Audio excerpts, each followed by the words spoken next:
The next category, again, we're starting in the normal range, but a key feature of this drug category is the word pain. I want you to remember that. Pain.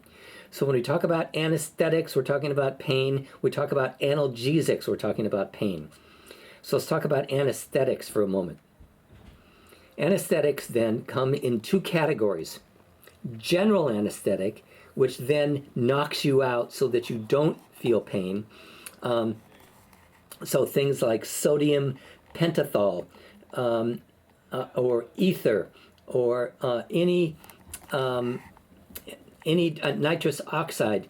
When you go in for a surgical procedure, and there's the anesthesiologist there, right? And puts something over your mouth, or gives you an injection, and it's something then that literally knocks you out, called a general anesthetic, so you do not experience pain. Make sense? General anesthetic. Second type of anesthetic is a local anesthetic. Many of these end in the letters C-A-I-N-E, cane. Now, so you think of what your dentist gives you. Novocaine, N-O-V-A-C-A-I-N-E, Novocaine. So Novocaine then is a local anesthetic because it will then numb the area in which it's introduced. So when the dentist gets that needle, I always tease my dentist when she's ready to give me a shot. She always hides the needle, and then brings it up out of my line of vision. And I say, you probably took the class on how to hide needles, didn't you? And she laughs. So local anesthetics then will numb the area in which the drug is introduced. Another cane, lidocaine, we've heard of that, and cocaine. Cocaine is both, comes under two categories, both as an anesthetic, but it's also a stimulant. So, and cocaine, again, like meth, highly addicting. People, once they take cocaine and become addicted, it's very difficult to stop. I had a client years ago who came to me and said, several months before that he had put $1,400 worth of cocaine up his nose in one day.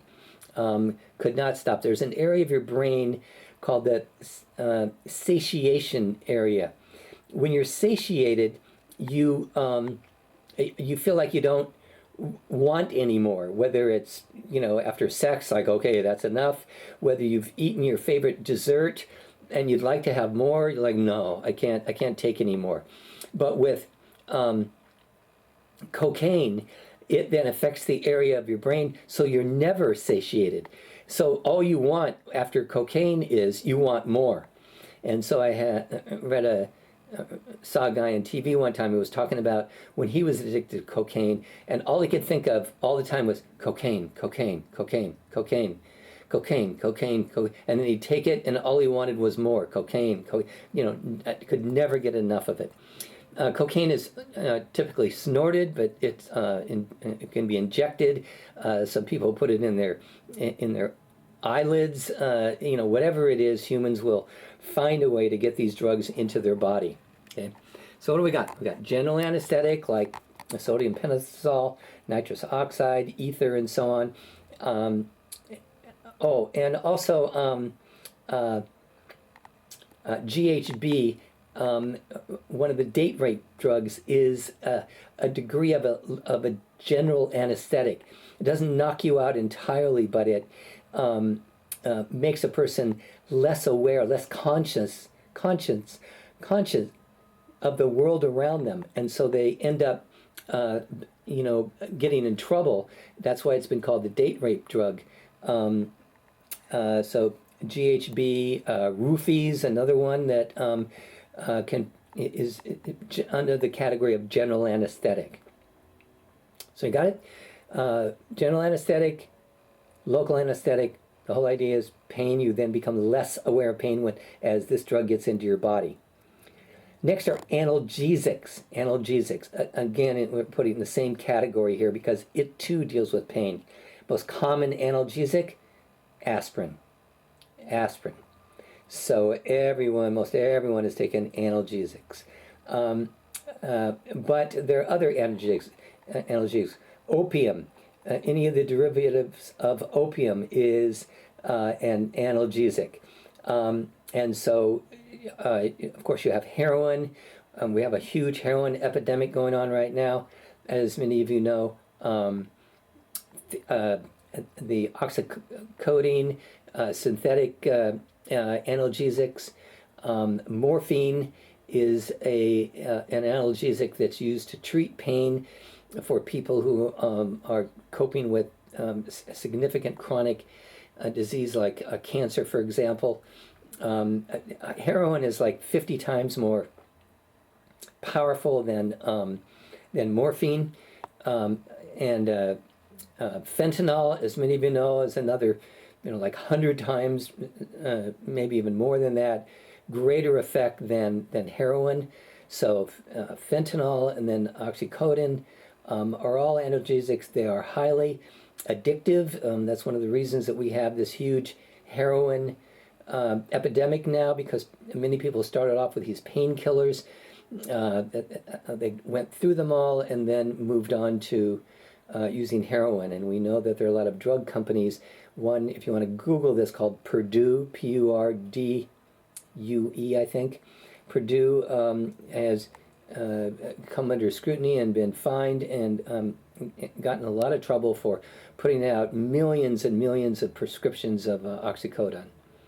OxyContin, same thing. Okay? All right, so that's what we got. Analgesics, anything that brings down pain, heroin, morphine, fentanyl, oxycodone, any of those that make the person not perceive pain as they used to. Next, we're in the seventh drug category, which is called psychotogenics, also called hallucinogens. And what you see are arrows somewhat in the normal range, going up and going down at the same time. These drugs then, because they're called psychotogenics, it gives us an indication that these drugs take a person away from reality. So so the person feels a little bit stimulated, but also a little bit depressed as well. So they are taking people somewhat split from reality. LSD, Lysergic acid diethylamide, as I mentioned, is one that has been synthesized since the 1950s. Is, of course, an illegal drug. Mescaline is a cactus that people have used to get hallucinogenic types of experiences. And psilocybin is another one. Starts with a P, Psilocybin. Psilocybin are mushrooms, certain type of mushrooms that people will eat.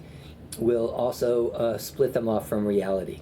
These are all illegal drugs, but nonetheless, people have used them over years to have a hallucinogenic experience. I mentioned already synesthesia that more often occurs with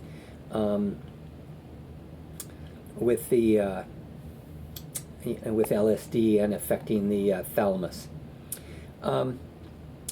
Now, what generally does not fit in any of these categories is the drug marijuana. Marijuana would come closest to psychotogenics, but they are not. Marijuana is not as a significant psychotogenic as the other ones, and so we are only recently beginning to appreciate the long-term effects of marijuana.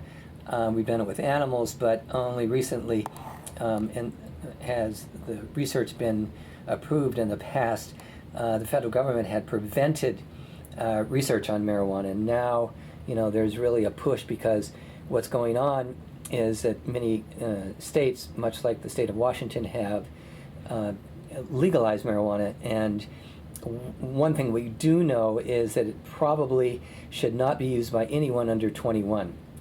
Some argue even under age 25, because the brain is not fully developed until about 22, 23 years of age, and there is serious concern about anyone using marijuana before their brain is fully developed. And again, we don't know the long-term effects because we haven't followed people, from age, 21 to, to 61.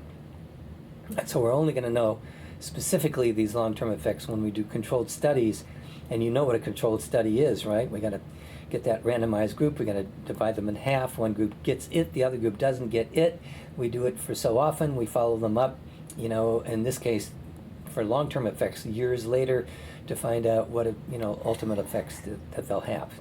All right. So there it is. Sort of an overview of 7 drug categories that affect the mind.